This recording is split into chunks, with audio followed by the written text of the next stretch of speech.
নাজমুল শান্ত champions ট্রফিতে বাংলাদেশ দলের কাপ্তান। বিপিএলে তার ব্যাটে ছিল না রান, ফরচুন বরিশালের একাদশেও জায়গা হারান। 5 ম্যাচে মোট 47 বল খেলেছেন শান্ত। 119 স্ট্রাইক রেটে 56 রান তার সংগ্রহ।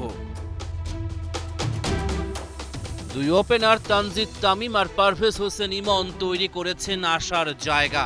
বিপিএলে ব্যাটসম্যান তামিম দ্বিতীয় সেরা। 12 ম্যাচে 141 স্ট্রাইক রেটে অ্যাকাউন্টে মোট 485 রান, একটা সেঞ্চুরি আর 4টা হাফ সেঞ্চুরি হাঁকান। 13 ম্যাচে পারভেজ ইমন করেছেন মোট 338 রান। চোট থেকে ফিরে মাত্র 4টাই ম্যাচ খেলেছেন সৌম্য সরকার। 74 রানের একটা বিধ্বংসী ইনিংস রয়েছে তার। তাওহিদ হৃদয় সেরা 10 ব্যাটারের লিস্টে জায়গা পাননি। 14 ম্যাচে 312 রান সংগ্রহ করেছেন তিনি।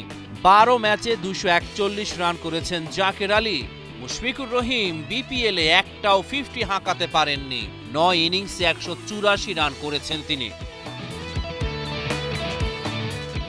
মেহেদী হাসান মিরাজ, মাহমুদুল্লাহ রিয়াদ আর রিশাদ হোসেনকে নিয়েই বাড়ছে প্রত্যাশা।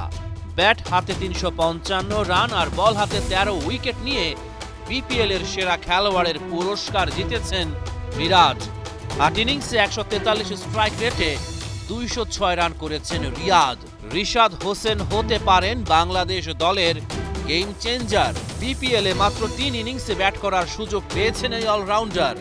68 রান করলেও 194 স্ট্রাইক রেট তার। বিপিএল এর ফাইনালে রিশাদের 2টা ছক্কাতেই চিটাগং কিংস ছারখার। 12 ম্যাচে 13 উইকেট শিকার করেছেন নাসুম আহমেদ। 7.25 economy rate. এবার পেসারদের দিকে নজর দেয়া যাক। তাসকিন আহমেদ পেয়েছেন ব্যক্তিগত সাফল্যের স্বাদ। সর্বোচ্চ 25 উইকেট নিয়ে আসরের সেরা বোলার তাসকিন। 9 ম্যাচে 16টা শিকার ধরেছেন তানজিম। 12 ম্যাচে 13 উইকেট মুস্তাফিজুর রহমানের নামের পাশে। সমান ম্যাচে 10 উইকেট স্পিড স্টার নাহিদ রানার অ্যাকাউন্টে। রহমান পেয়ার 71।